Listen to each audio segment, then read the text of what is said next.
Olá pessoal, você está na Play Industrial. Hoje nós vamos falar sobre os conceitos básicos ambientais. A gente precisa entender que o meio ambiente ele é dividido em duas partes, né? O ambiente natural e o ambiente artificial.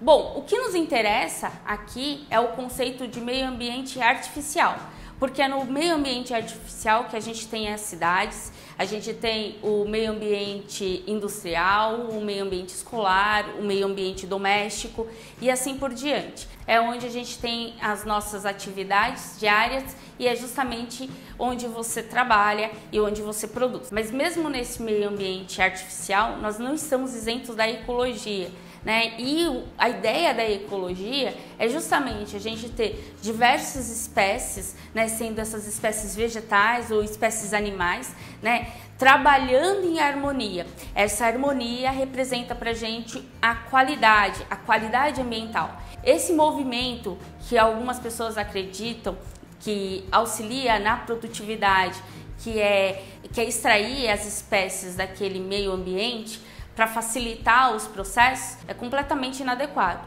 Por quê? A gente interferindo em diversas espécies vegetais ou espécies animais, a gente retira a possibilidade de regeneração do meio, isso sendo uma regeneração natural, né, trazendo aí para um desequilíbrio ambiental. O desequilíbrio ambiental, ele traz problemas diversos para a gente. O principal que nós vamos falar aqui é a parte econômica, mas ele vai desde as questões econômicas até as questões de saúde, né? Então, tudo que interfere na saúde humana, qualidade de vida, né, formas de produção, está relacionado no ambiente antrópico com a qualidade ambiental. Na ecologia, a gente sabe que traz um conceito sobre o habitat e o nicho, né? Isso é importante a gente entender, que o habitat é o lugar onde você reside, mas o nicho é o que você faz, a sua importância naquele meio. Então, quem é você como profissional, quem é você como aluno, quem é você na sua família, né? A sua vida social. E isso se refere diretamente à qualidade de vida que você proporciona ao seu colaborador. Muitas das vezes você tem um colaborador que começa a ter problemas problemas na vida pessoal. Isso acaba interferindo aí em relação ao nicho de vida dele, pois ele não consegue ir numa festa, ele não consegue ter uma vida social adequada e automaticamente essa falta de qualidade na vida pessoal desse colaborador começa a interferir na produtividade dele dentro da organização. Falando sobre o meio ambiente antrópico, o meio apresentará alguns aspectos vulneráveis. Então, desses aspectos a gente pode entender. Primeiro, a resistência versus resiliência, né? O que é a resiliência? A resiliência é algo que tem total capacidade de se regenerar após um período de dificuldade. A gente pode observar aqui uma árvore da Mata Atlântica ou da Floresta Amazônica. E a gente pode também observar o cerrado. A diferença entre esses dois meios é a resistência e a resiliência. No cerrado a gente tem uma resiliência muito grande, enquanto na Mata Atlântica a gente vai ter a resistência. Como a gente pode identificar, né, mesmo tendo grandes incêndios ou tendo algum outro tipo de impacto natural na região do cerrado, passado todo um ciclo, aquela vegetação ela vai se regenerar. Diferente, né, do que acontece quando a gente tem uma mata com porte arbóreo mais robusto. A partir do momento que ela chegou ao ponto de ser degradada, a gente não consegue ter essa recuperação tão rápida. Isso é o que torna importante a gente continuar fazendo esse monitoramento ambiental, né, para preservar essa qualidade ambiental, de olho, né, na qualidade de vida e na qualidade do serviço prestado. Para entender também um pouco melhor essa relação entre resistência e resiliência, imagina o seguinte: a gente tem um time de basquete, né, os caras tudo pequeno, acima de 2 metros de altura, e a gente tem criancinhas de 2 anos. Vamos pegar o mesmo grupo, mesma quantidade. Para esse grupo, né, a gente vai ofertar o mesmo tamanho de pão. Imagine então uma baguete. né? Se depois de um treino você dá uma baguete com cerca de 25 centímetros para o time de basquete, vai durar? Você acha que eles vão ficar satisfeitos? Como que fica?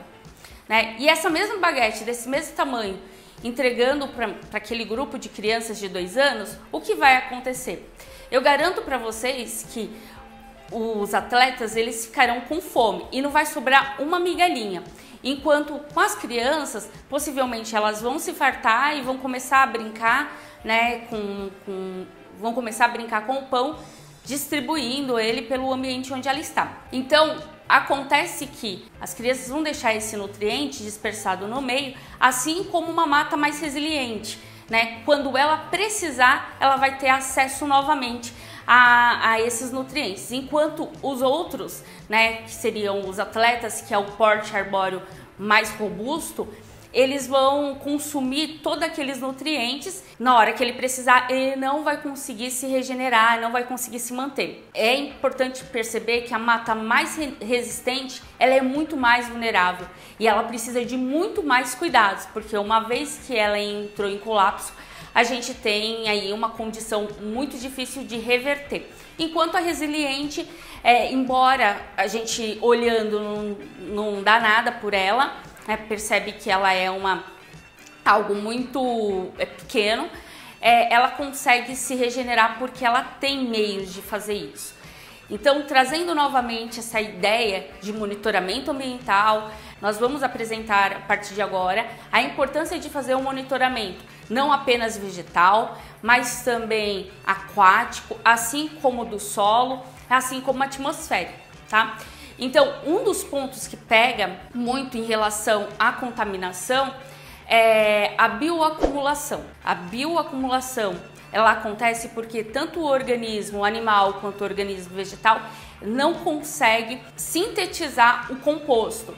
A bioacumulação, ela acontece através da derme, das vias respiratórias ou até mesmo através da respiração. Sendo assim, a gente começa a imaginar um ambiente aquático contaminado por algum composto inorgânico ou orgânico até, sendo consumido por uma espécie vegetal, uma espécie animal, ele vai acumulando naquele organismo e aos poucos ele vai passando pela cadeia alimentar, né, e vai se acumulando até chegar no topo da cadeia. E quanto mais no topo da cadeia a gente está, mais acumulado e maior será a concentração deste composto. Então, isso vai acontecer nas espécies vegetais, vai acontecer na água, vai acontecer no solo.